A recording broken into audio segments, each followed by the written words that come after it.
कांग्रेस वैसे भी संघर्ष ही कर रही है। कांग्रेस एक के बाद दूसरा चुनाव हार रही है और जब तक राहुल जी हैं कांग्रेस सेंचुरी लगाएंगे।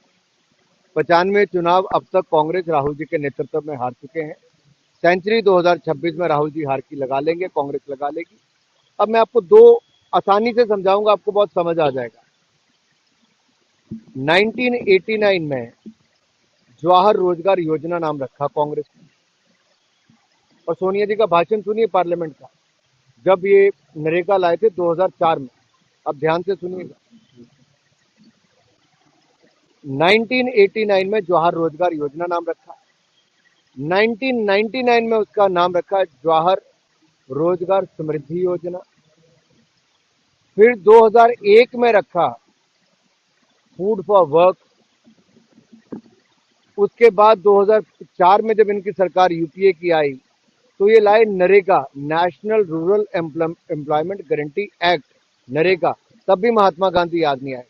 1989 में याद नहीं आए, 1999 में याद नहीं आए, 2001 में याद नहीं आए, 2005 में याद नहीं आए, लेकिन 2009 में जाके इनको महात्मा गांधी जी याद आए। कांग्रेस महात्मा गांधी जी के नाम पे भी राजनीति करती है। इसलिए महात्मा गांधी जी ने कहा था कि कांग्रेस को ही ताला लगा देना चाहिए, कांग्रेस का अस्तित्व खत्म कर देना चाहिए, क्योंकि अब भारत आजाद हो गया है। आपको अगर राजनीति करनी है, आप अपना एक नया दल बनाइए।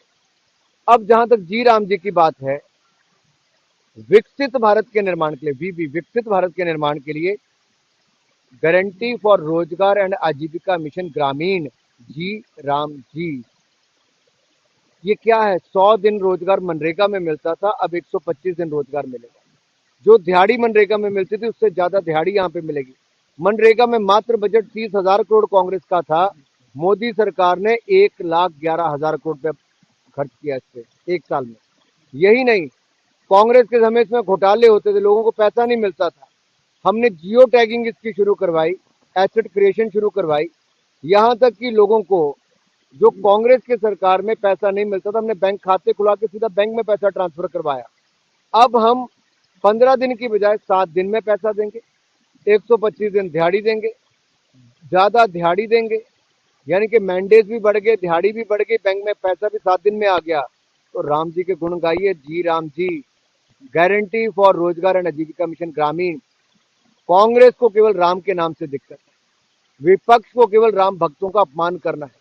इन्होंने राम भक्तों पे गोलियां भी चलाई, राम मंदिर का विरोध किया, आज तक राम मंदिर नहीं गए, राम सेतु का विरोध किया। यहां तक कि जब राम मंदिर का कार्यक्रम चल रहा था तो तमिलनाडु के मुख्यमंत्री ने वहां के मंदिरों के द्वार बंद कर दिए, लोगों को कोर्ट जाना पड़ा।